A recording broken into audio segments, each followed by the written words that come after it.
Welcome to Wedding Hunter Bridesmaid, a podcast where real-life drama meets unfiltered advice. I'm Jen Glantz, the founder of Bridesmaid for Hire and the author of Finally the Bride. Every episode, a new caller will share their honest and raw dilemma on friendship, love, weddings, and so much more. An expert and I will give advice, and you can chime in too with what you think they should do. Will they listen? Well, we'll soon find out. And P.S., 1-800 Bridesmaid is a Love Stories by David's podcast. Hey, Carly, welcome to the show. Hi, thank you for having me. Thank you so much for being here today. Before we get started, for people who have never met you before, how would you introduce yourself and what you do to a person you just met? I would say I'm Carly Cardellino, former beauty director of Cosmopolitan turned content creator. I also do consulting for brands and help them just reach the PR people that they need, the editors that they need, influencers, help them with marketing, just any language around their brand. It's really fun for me. It kind of like innate, just rolled into it from editing. And yeah, that's what I would say. I am also a mom of two, a wife, and a former bride, right? Yes. Oh my goodness. I know. Like, I have so many questions to ask you. I'm so curious about your career because so many women watching this are like, oh my God, Cosmo, and you've been in the magazine world for so many years. Yeah. What was that like working in beauty in the magazine world? Was it ever overwhelming? Was it fun? Like, what was that like? Oh my gosh, yes. All of those things. A lot of hard work, a lot of late nights. My particular situation, I had Devil Wears Prada moments, but never like full on, going to work. I know that this is what it's going to be, that type of thing. There was many more. I feel like there's a lot of nice people in beauty who really just want to help and support. So it's not really as cutthroat as fashion. I feel like other people try to lift each other up, and I really liked that about it. But yeah, overall, so much fun going on brand trips, doing events, just writing, actually like helping people's dreams come true is so fun. I see people now and they're like, oh my gosh, you gave me my first piece of press. And that's just so fun, and to be able to do that for somebody and to be able to like lift up their mission and product. So yeah, it was honestly such a great time. I feel like such a smart career move is to go from working for a magazine as an editor to becoming a content creator and kind of running your own business with your own content. And I love following you because every time I watch one of your videos, I'm like, oh, I need that. Like, I need that product right now. Like, you're convincing because it feels so authentic and real. Yeah. But what is the process like for you of like getting your hands on a new beauty product, testing it out, showing it to an audience? Like, walk me through that. Like, you try something out, and then how do you know if it's worth sharing with people? So much to my husband's dismay, I have many packages that are delivered. Yes. And I have to go through them. We now have, relegated everything to the guest room.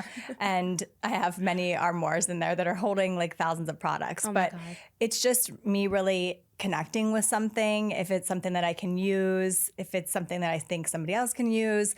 I'm an editor at heart. So I feel like when I look at typical influencers and I see all the products that they're talking about, for me, I'm like, how are you using this many products? This is like actually physically impossible, unless it's like a mascara or a hair product, like for my skin, or I guess if you don't break out, it's really not that big of a deal. But for my skin, I have to be so specific. Do you break out a lot? Yes. Me too. I don't anymore because I follow Sophie Pavitt's regimen like to a T. And there's a couple of other products that I've added in, but for the most part, I always use her ingredient checker, which I know some people would say like is not a foolproof method. But for me, when she was working with me trying to get my skin back to baseline, she was like, just run all the ingredients in a product through my ingredient checker, because then you'll know if it has something that could possibly break you out. And this is a great tip for anybody just to do. You literally copy and paste the ingredients of a product into the ingredient checker on sophiepavittface.com. And it'll just say like, and it'll say coconut alkanes will break you out or potentially will break you out. So then you kind of know, if I'm going to use this product, if I break out, then maybe that's an ingredient that I can't use. I love the road glazing milk, but I can't use it because it has coconut alkanes and it breaks me out. So it's not to say that coconut alkanes are going to break everyone out, but so it's like that process for me is really vetted. So when I do actually talk about something, I'm organically using it authentically. And I want to make sure that it's going to be something that's going to work for me before I'm telling other people to use it. And that's really important to me. So that's my process. Hair products, like those type of things, I can be more like, let me try it all, you know? Yeah. But it does get overwhelming. So I just have to say like, okay, these are the things I'm really like feeling drawn to. And that's kind of how I operate. I already stocked your little acne. You have like a whole acne list of products to use. Oh, yeah. I'm like, okay, I need literally everything on here. But I have a personal question for you. What does your own makeup bag look like? Like, do you have a bunch of products that you use? Like, I could imagine the inside of a beauty person's makeup bag is filled with stuff overflowing. Like, what does it look like for you? Do you have your personal faves you use every day? Do you switch it up? Yeah, I have products in my makeup bag that I can do like a 6-minute face in. I actually just filmed this video because I didn't post it yet, but I was just thinking to myself, like it's like what I used on my face today. So it's like brow gel, slip tint. It's some blush from Versed. I go back and forth with blush. It's like what I play with a lot. And then right now I'm trying the Merit mascara. I'm really excited to try the Katie Jane Hughes Microscara. So I think I'm getting that soon. So I'll be doing a video on that. But and then that's really what's in my makeup bag other than like a concealer. Wow. So that's like my 6-minute face. Yeah. And then obviously I have like 100,000 other products. Yeah. No, I can imagine. Like pull in, and they're either in like a little Chanel makeup case or a Ziploc bag. I go from like one end to the other. Okay, I'm glad you admit that, because in my head I'm like, oh, she probably has like everything so laid out. But all of us girls have a Ziploc bag with us of stuff, you know? I mean, we travel a lot, so I kind of am just like, here's my Ziploc bag of products that I'm taking with me, and sometimes I'll just have it out on my counter. Yeah. And we have a double sink, and my husband has like moved downstairs into the bathroom. He was like, I can't even live here with you in this sink. And I'm like, I'm so sorry. It's not my fault. No. It's part of the job. Yeah. It's an occupational hazard. It really is. Well, I have a personal question for me, because I am not a makeup girl. I cannot figure my stuff out. Like, I am using the same products I used when I'm 15, but I try. Like, I walk into a Sephora and I'm like, today is the day that I'm going to like fix my life. And then I walk right out because I'm so overwhelmed. Yeah, there's a lot in there. When you walk into a Sephora, what do you do? What should I even do? Everything looks amazing. You're like, what do I do? I think because it is so overwhelming, maybe when you do follow someone like myself, if you're like, okay, what is she using? And kind of use that as your guideline if you like how the person's makeup comes out, I would say, because it is really overwhelming. I actually just walked into a Sephora the first time in ages because I did an ad campaign with them. And I thought to myself, like, this is so overwhelming. Beyond. I mean, so many amazing products. And now so many of my friends have launched brands and they're in there. So it's like kind of so fun to see that and to like be able to support them in that. But I was like, wow, how does anyone pick stuff out of here? No, I have a panic attack, and then I'm like, I have a basket of stuff that I just walk out and leave. I'm like, I don't know what I'm doing. Like, everything looks amazing on your hand, but then it's like, well, how do I even apply this? What if you were in a Sephora right now? Like, what are the 3 things that you would not tell me to leave without, that you were like, Jen, you have to purchase these things? A slip tint. Everyone loves this brand. Really? It's so great. Honestly, Lainey is a friend of mine, and what she has built is truly incredible. She has worked skincare into her brand in a way where it just really does make your skin look better over time when using their products. Yeah. And I think her products are just really so good. Okay. Like, I use her slip tint. I use the translucent powder. Is Rare Beauty at Sephora? Yes. Okay. Their brow gel. I use it every day. It's the most incredible. I've tried a bunch of brow gels, and I've had ones that I've loved in the past. Like, e.l.f. has a little translucent pot that's also great, but then you have to get your own brush, and so it's like, this is more streamlined. It's in its own little package, and that's it. Okay. And it holds all day. It doesn't look clumpy. It doesn't have like white flakes on your brows. So, and KJH brand is going into Sephora, and I'm sure her microscara is going to be insane. What does that mean? It's just like a very tiny mascara wand, so she called it microscara. And why is it tiny? Like, what do you need it tiny for? So tiny to get into all the little lashes. Makes sense, yeah. It's also a tubing mascara, so it just elongates your lashes. Okay. I don't know. I'm seeing the before and afters, and I just think like when you're watching somebody who she really knows how to do her makeup. Obviously, she's been doing it for years. I hired her a ton when we were at Cosmo, so I've known her for so long. Yeah. And she is also somebody who just doesn't talk about things that don't work. So I think it's like following people like her and me and other people who you know aren't hawking different products like on a random day, because I think it's really hard to be like, what are they actually using? Yes. Okay, so my question for you, because I don't know. Wait, the third thing I would say is Dieux, Dieux. Yes. Okay, I've seen this. So this is my friend Charlotte Palomino's brand, and it's incredible. She has this, if you have sensitive skin, she has this lotion called Skin Mercy. Okay. And it's a calming lotion, but has so many great ingredients in it. And that's another thing I would recommend. It's not makeup, but it's skincare, but they put a lot of effort into it. Her chemist formulated this very famous cream from SkinCeuticals before she was at Dieux, and it's called the 242 cream lipid barrier. Much more expensive than Dieux's products, but it's literally very similar. And when I found out that she had this chemist, I was like, you're gonna crush, because the cream that I was using was so incredible. And I'm like, okay, well, if she can do that. So she's been able to iterate on a version of it that's also like really calming for the skin. So that's another product. Their social media is also really, really good to follow. Like they're So so good. fun on social media. Yeah, my friend Charlotte is literally a genius, and it's from her brain. Yeah, like her team is also awesome. But I remember her coming over to my apartment and being like, "I'm gonna create this brand. These are the products we're coming out with," and it's like she literally did it. I was like, "Wow, crazy." It's Okay, so well, cool. I can't wait to go to Sephora now because I feel like I have a bit of a plan. Your marching orders. Yeah, really anything from Say though too. I know. I seriously always fill my basket up with Say stuff, and then I'm like, it just seems so overwhelming to know what to do. So now I'm going to go back. I'm going to retry it all. But like I follow you and I'm like, oh, wow, like I actually trust what you're posting. Yeah. But for people who are following new content creators, like how do you know who to trust? And how do you know who is just like getting paid to support a brand? Like how do you know what's authentic and what's not online? I think when you're following somebody and they always have a branded partnership, it's not to say that they're selling out necessarily, but I would say that if they're switching up their makeup or their base foundation or their concealer, like every couple months, it's kind of like, well, what are you actually using? What is working for you? Clearly there's some pull here toward like sponsorship that you're being swayed, you know? So I would just say like, if you follow, like, I think Liv Manny does a really good job. She's so sweet, but she always is, you know, using the Rhode Glazing Milk as her base and then something else that is more consistent with her entire line that she's using.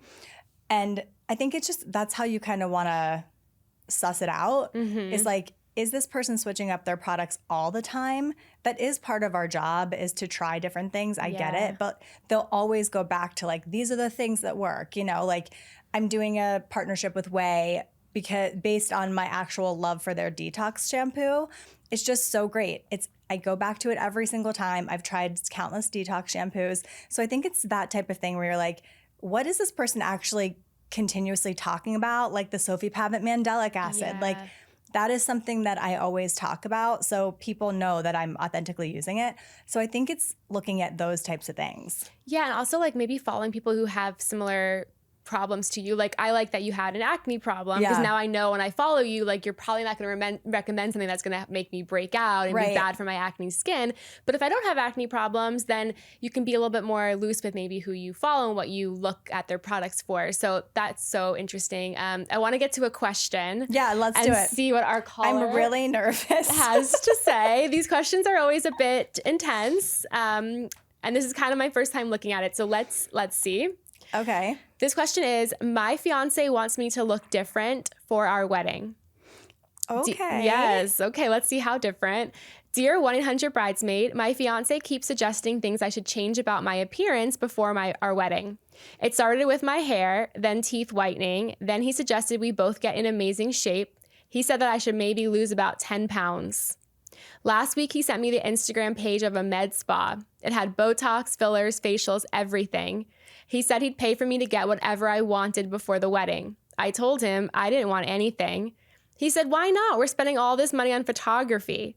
I finally asked him if he thinks I'm beautiful, and he said, of course, but I want us to look our best. I'm honestly feeling like my worst. Help, what should I do? Oh my goodness. That is a lot to unpack, I feel. It is, and it's also weird coming from the husband. you know, for like the husband to be so eager to make all of these changes to the person he's marrying is interesting.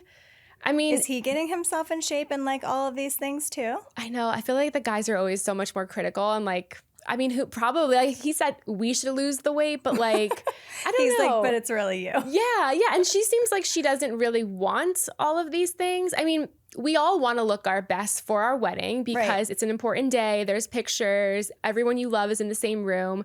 What are some of the things on like a positive note that you recommend people do to kind of level up how they look? Whether it's like a facial or maybe getting a new makeup routine, like what do you suggest like baseline people can do if they want to look better? I feel like I've really come to look at this in a way of like, okay, so regardless of body types, because everyone is different, right? And some people, even though they want to maybe achieve a certain look, can't. So it's just like, I think being the healthiest you can possibly be and whatever that means to you is really important. Yeah. I think that doing peels with your dermatologist or facialist, those are very easy like entry-level things that you can do. If someone wants to get Botox, sure, great. I wouldn't be doing anything crazy unless you really trust your provider. You know, if you're like, oh, I want to get my lips topped up or, you know, have a little injection there, you really have to trust the person you're going to so that you're not looking like a totally different person. Yeah. Which it seems like this guy wants to marry. I don't know. That's kind of scary for me. Totally. I would want to look my best for my wedding, and I did want to look my best. Yeah. I was also 9 months pregnant, so we did the best we could. You were 9 months pregnant at your wedding? Yeah. Oh my goodness. Wait, that's amazing though. Yeah. How did you find a dress that you knew was going to fit you? One of my good friends is Haley Page, and she made my dress for me. Her. Yeah. Yeah. Oh, that is amazing. Because 9 months, like you don't know what's going to be going on. I know. We were literally like in her atelier 2 days before, and I was like, cinch it more. And just, we were like, it was so tight. It was based off of this dress that was worn on the red carpet by an A-list celebrity who has like gone through the ringer with the press. So yeah. But anyway, the dress was beautiful. It was like a really low plunging neckline.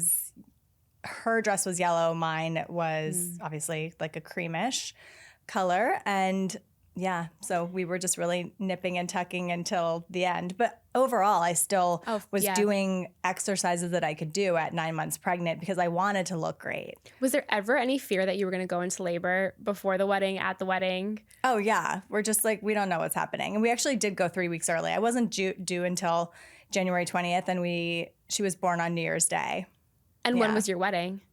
December 8th. I mean, literally anything could happen. Also, because like with the wedding, there's so much stress and stuff. So like that can induce things in your body. Like I would have been so panicked. And my luck, I would have gone into labor at the wedding. But that's so wild. Yeah, we actually had a very small wedding. We had it at Palma in was it West Village? Is it West Village? I don't even know. Yeah. But it's like downtown. Yeah. I can't remember the neighborhood that it's on. But and randomly, we only had 16 people at our wedding. It was very small, just family. Yeah. We might do like a big party when we have our 10-year anniversary or something like that. But my dad is totally healed and healthy now, but he was sick at the time. Yeah. And so we were just like, we need to get this going. For sure. I wanted him to be there. And thank God he's still alive and well. But it was like one of those moments where it's like this issue with him. We're pregnant. We need to like, get this going. No, I think that's amazing. And I give you a lot of credit because you said like even at 9 months, you still felt so beautiful. I mean, what were some of the other things that that helped you feel so beautiful and confident, even when your body is so different at 9 months? Yeah. So obviously having an incredible dress, that just makes you feel so lovely. I had my hair and makeup done by this man, Ryan Austin. He did my hair. He's at IGK actually. And then Kale Tedder, who's a celebrity makeup artist. They both work with celebrities. So I just felt like you can't really go wrong, you know? Yeah. And if you're not somebody who has access to that, then you can use a company like Glam Squad if it's in your city, So to really feel like I don't have to worry about this, Yeah.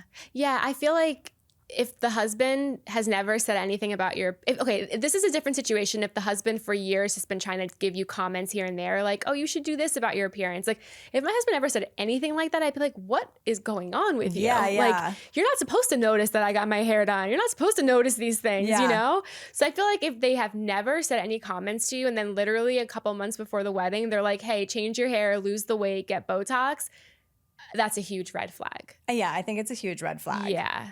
My husband would never have to say any of that to me because I create content and I'm in the camera all day. So I know what I want to do for my own self. But I really feel like, or is this person kind of just chilling on the couch and not kind of looking like they're taking care of themselves? Because I could see a world in which you're like, hey, like, let's go on a run together, you know? Yeah. And maybe he just doesn't know how to communicate properly because some people don't. Right. A lot of people don't. Yeah. I wonder, it's like, is it how he said it or is it what he said, you know? Right. Because she's writing to us, but it could be how she heard it and not how he said it. It's so true. I feel like, and maybe she doesn't get her roots done. We don't know. Yeah. We need a picture, really, to see where we're at. We need a picture. I want to meet this guy. I want to see what he looks like. Because if you're like a schlub. Yeah. What was the tone he said it in? Yeah. And I'm like, what are you looking like? Like, if you kind of look horrible, then you have no reason to say that. Yeah. It's so funny to me because, like, I have a lot of friends who are pregnant right now, and every single one of them says the same thing. Like, the day they get pregnant, the husband suddenly signs up for, like, an Ironman or a marathon and, like, wants to get in shape. I'm like, that's, like, some type of phenomenon where, like, we get pregnant and the guy's like, I'm going to, like, get my best body right now. Or, like, even I remember after I gave birth, my husband was like, I'm going to just start going to the gym again. I'm like, you're not going to the gym until I can physically also like, go to the gym. We're going to be home. Yeah. I'm like, I have to wait 6 to 8 weeks, whatever it is. And so do you. Yeah. Like, there's no dream body for you as I'm, like, figuring out what's going on with me. But if you were her, what would you do? How would you handle this? I think I would say, I feel like there's also like a motivation piece. Like, is she motivated? I can't really connect with her because I'm very different. Yeah. So, but I feel like I would just say, you know, maybe something like, I see where you're coming from because the photos, you are spending a lot of money for photos. Just like everything with a wedding is so expensive. Mm-hmm. And then maybe I would just say, but I love the way I look. Yeah. If she does, you know, that type of thing. But I think I would also have the voice in the back of my head being like, well, should I do my hair? Or like, you know, what's actually going on here? Like, is there validity in something that he said? Am I just like eating potato chips on the couch? Yeah. We need to know more information. No, we totally do. I know sometimes my husband will say like a comment about how I look and I'm like, oh, if he's saying this, it's probably like a little right, you know?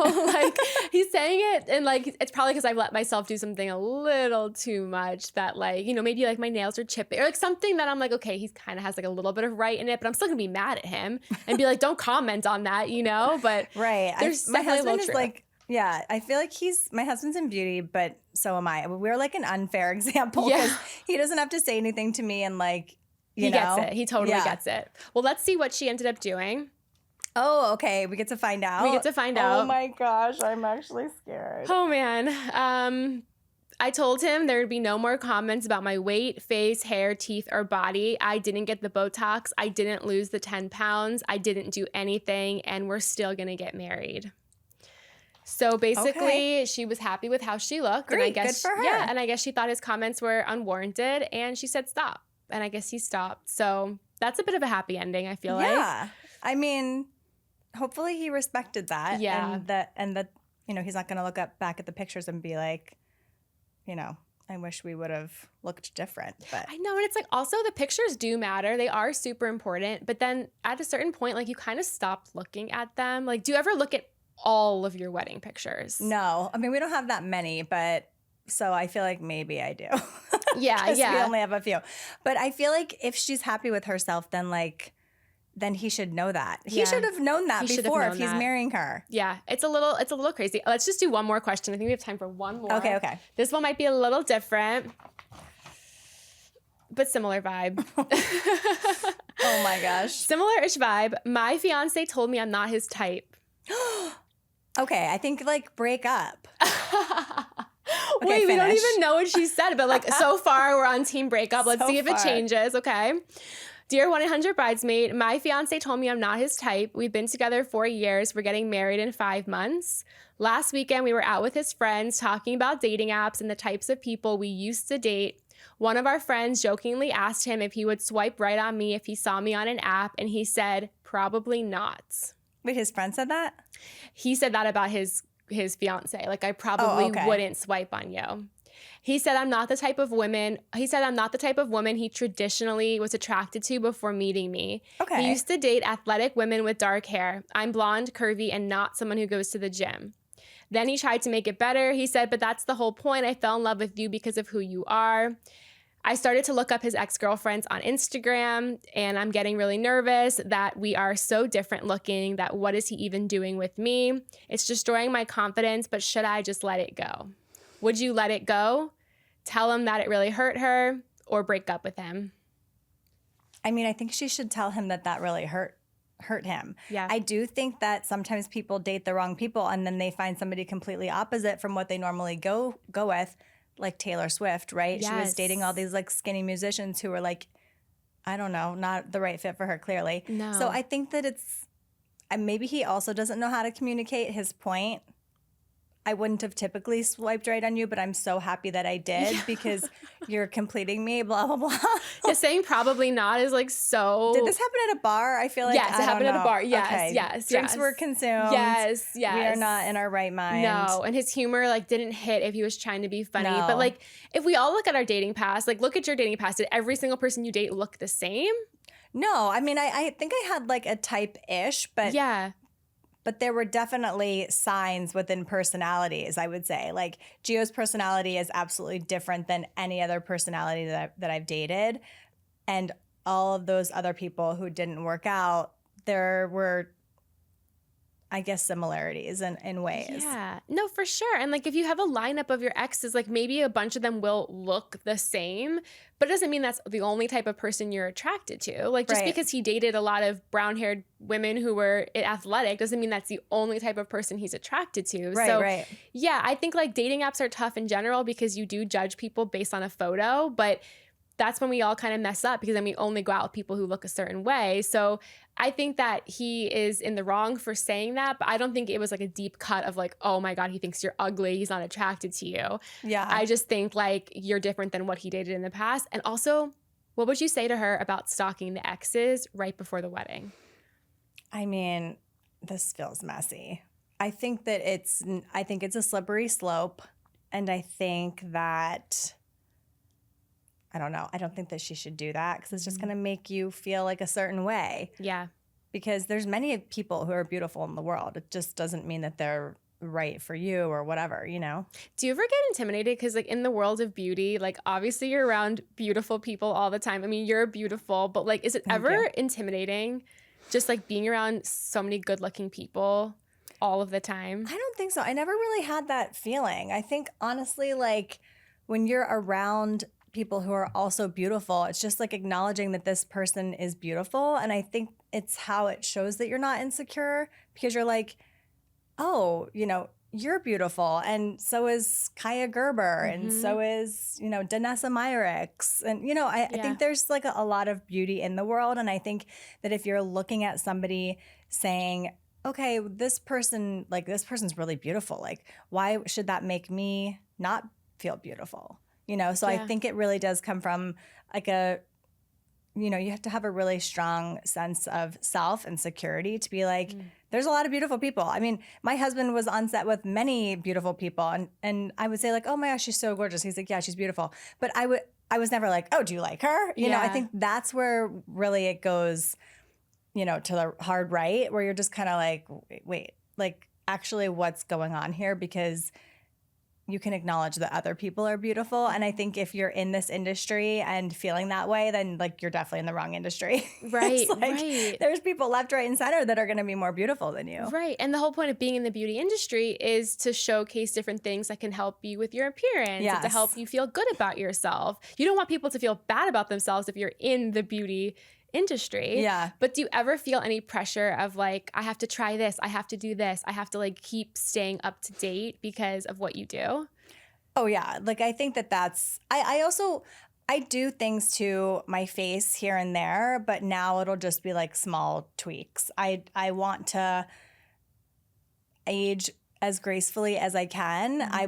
My most important thing is that I'm healthy and that type of thing. So I think it's like, and also just joyful. I was just talking to my husband about bringing more joy into my life because I am a joyful person, but I just think the long like mental lists of what do we have to do? And, you know, do we get new socks? Like what's everyone's shoe size? You know, it's just like so much stuff that I'm like, oh, Yeah. Okay. So that if has been like sucking the joy out of me a little bit. Oh, for sure. Not to say I don't like doing it because I do, but then there's just like when you're also a working mom and we work from home, it's just like we're always in the same space and our kids are there and they always want their parents, right? Even though we have people who come in and help us.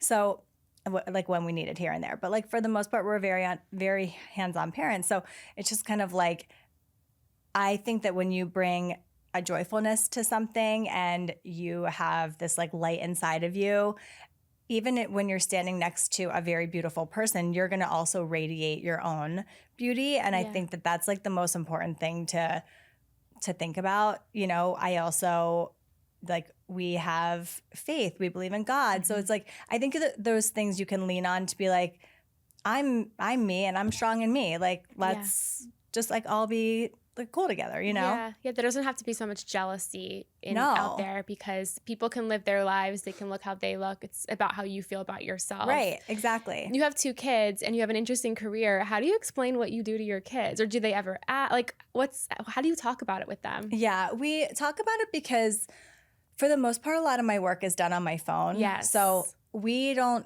have phones for them, obviously, or iPads. And not to say that that's right or wrong for people. It's just whatever your family choice is. But when they have my phone, it's like at dinner when we're winding down the dinner and my husband and I want to like, you know, have a glass of wine or like actually talk about something. Oh no, we're the same way. I'm like, here you go. So we have like little educational apps on our phone. We use this one called Homer and it's really great. Like teaches them a million different things. It can read to them, like all this stuff. So when they see me on my phone, I had to explain to them, like, I'm not on Homer, like your app, my you God, know? Yes. Because they They're don't like, get well, it. you're on the phone. And I'm like, Mama's work is on the phone. So I try not to be on it in front of them, but just sometimes you have to be because you're like on the go and you have to answer an email, whatever the case is. But they know that we're both in beauty. And that's kind of really it. They don't have any access to social media and they won't for like a very long time. But my daughter does want to create videos. She's very cute. She's like, can I put SPF on my baby dolls? So I'll video her. And then she's like, did it go on YouTube yet? And I'm like, not yet. Oh my God. But it probably would do well. I mean, I look at some of those videos on YouTube and I'm like, she could probably crush this. Like applying SPF, like doing all the things she talks about. Oh my God. My daughter's favorite thing to watch on YouTube are kids playing with toys. Like they just love to watch this. I'm like, you don't even have this toy. Like has this, she's watched it like a couple of times because I'm like, I don't think we're getting any education out of this. When they watch the television or something, I always make sure it's like a really gentle show, like slow moving, not crazy colors. It's like, that's like a whole other part-time job is like trying to figure out what to sew into them and those type of things. But in the event that they're on YouTube watching something that we're there in the room with them, she'll be like, oh, like this, let me watch this. And I'm like, that's a kid like making slime or it's bizarre. It's so bizarre. But no, I can imagine like, is she fascinated with makeup? Yes. There was a hair care brand that sent my husband product because they were going to do a partnership with Glam Squad. And we went up to her room and it was kitsch hair. And she had every single product that they sent like across her desk, across her dresser. Like, and I was saying to myself, like, she doesn't even know what she's about to like enter into. Right. And I don't want to create a beauty monster here. But so we always just like talk about how beautiful we already are and how like all this stuff just makes us so fancy, you know? So we just like go at that because obviously it's a very slippery slope with beauty as well. And I just have to think about, she's going to look at my social media someday. Like I want to make sure what I'm saying is going to make not only myself proud, but is she going to say like, oh, my mom's like crazy and getting like all this enhancements and like, do I still look beautiful? You know? So it's like those type of things. But I think it's very hard in beauty as editors because you're always getting asked to try stuff. And there was like injectables that I got that I've now had dissolved. And, you know, you're just at an event. They're like, oh, do you want to try this? And you're like, okay. And it's like a well-known dermatologist, like one of the top in the world. So you're just kind of like, perfect. And then it's just not the right fit for your face. Right. And I think you really have to, first of all, sit with your face and like see where you're at, you know, and like maybe make the choice to get something done if you want to do it when you're in your later 20s, like early 30s, you know, like, or just making sure you're always wearing sunscreen. I saw Dr. Doris Day on a podcast recently, and she was like, the best thing you can do for your face, like nothing's going to look better on your face when you're in your 50s and 60s than sunscreen in your 20s. Okay, like don't kill me. Sunscreen applied on your 20s. I never wear sunscreen, and you're gonna wait. I want to drive it home a little more because I want you to really get into me. This is not gonna end well for you. I know it's not. It's currently not. I don't wear moisturizer either. Okay, well, so wearing moisturizer, is this the camera I'm supposed to be talking to? Please yell at me. Wearing moisturizer is very important. Okay, but with acne, you're just using the wrong moisturizer. Everything gives me acne. Everything. If you even put a little moisturizer or a little sunscreen, breakout. Well, sunscreen is tricky. You have to run the ingredients through Sophie's checker. I will say sunscreen's hard because it is very thick just in general. I don't like I don't like thickness. There's one that I use from Beauty Pie that doesn't break me out. Okay. If you go on my acne thing, yes. It should be in the link. Okay. And if not, I'll add it after this. It's called like Traceless SPF, and it's really good.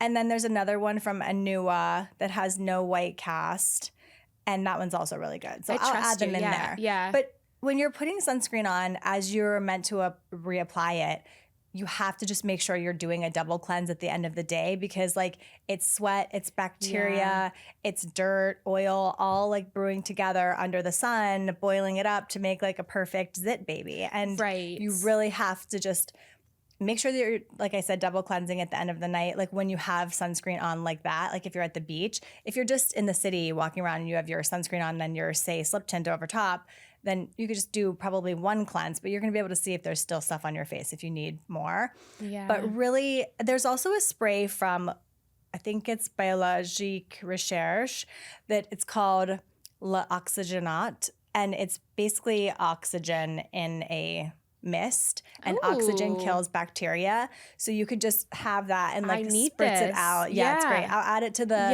I'll add it to the mix because I just started using it. A facialist in Miami that I went to was like, are you using hypochlorous acid? And I was like, yeah, actually. And she's like, I think it's just not working for your skin, so you should try this. And I've been trying it, and it literally helped me so much because I go to hot yoga, and hot yoga is also just like a place where, you know, blemishes can brew. Yeah. So I was getting them under my chin, and I'm like, what the heck? Yeah. I'm like in my down dog, just like, you know, it's ruining me. Right. Like, is it even worth it at that point? I'm like, I think I can't do this anymore. Yeah, hot yoga and acne. But like literally when people look at their skin and as they're aging, if you feel like your skin is dry and crepey and your makeup is settling and like all of those things, it's because your skin is not hydrated. It's so true. Get the Air Angel from Dew. It's in my list. Okay. It's so good. No, I have your list open. I'm like, I'm going to go buy everything on it because I need to get my stuff together. I'm sick of like bragging that I don't wear sunscreen and moisturizer. It's not cool anymore. It's not cool when you're almost 40. No one's giving you a medal for this. No, they're not. Everyone's yelling at me. Okay, well, let's see including me. Let's see what she did. Oh yeah, we got to get back to this girl. So he's told her that she's not his type. I told him I couldn't get the comment out of my head. He felt horrible. He said what he was trying to say was that I changed what he thought was his type. Yeah. Not that he wasn't attracted to me. We're still getting married. Okay, happy ending. Okay. Not too bad. So yeah, I really feel like people's delivery can be rough sometimes. Yeah. I mean, if my husband said like I wasn't his type, I don't know if that would hurt as much. I feel like I'd be like, all right, whatever. We're still married. Like, I don't know. I feel like I wouldn't be that. I think you would probably be like, well, what do you mean? And he would probably say, oh, well, I was dating somebody else. Different. Like I was attracted to brunettes or redheads, whatever, and then you came along and your spirit maybe you're so uniquely beautiful that they've never experienced your kind of type before. Right, like exactly. I kind of don't want to be your type in the past. Like I want to be your type now, you right. know? Well, because he's the one that you chose. Or no, you're the one he chose. Yeah. Yes. Carly, I could ask you 1,000 more questions, but where can people find you if they want to find out more about you and all of your content that you create? Yes. So I'm at Carly Cardellino on all socials. And yeah, it's a fun ride. We're trying to be more joyful over there. So we're really going to be injecting more joy. And you're so fun to follow. I love it. Thanks. Yes. Sometimes I'm like, am I having a good time like with my stuff? You know? And I think that I look at it like part of it is my work. So I'm kind of like, this is what I get to do, but also have to do, right? Because with deadlines, I'm like, was this fun? And I'm like, yeah, it was fun, but I think I could be having even more fun. So, well, you come across as somebody that I've known for a while, even though I haven't. So I think you're doing a good job of being genuine online. Okay, good. Thank you. Thank you so much for coming on the show. Thank you for having me. Yay. I hope these people work out. I do too. Prayers. Hopes and prayers. Thank you. You're welcome. Thank you. Thank you for listening to 1-800-Bridesmaid, and I hope this caller's story gave you something to think about. Have a wedding dilemma or relationship question? Submit your story on 1-800-Bridesmaid.com. Find more 1-800-Bridesmaid episodes wherever you get your podcasts and watch the full episodes on YouTube. For behind-the-scenes content and daily advice, follow Bridesmaid for Hire and Love Stories by Davids on Instagram and TikTok. If you enjoyed these stories, check out my book, Finally the Bride by Jen Glanz on Amazon. And remember, sometimes the best advice comes from strangers we meet along the way. Until next time, this is your professional bridesmaid signing off.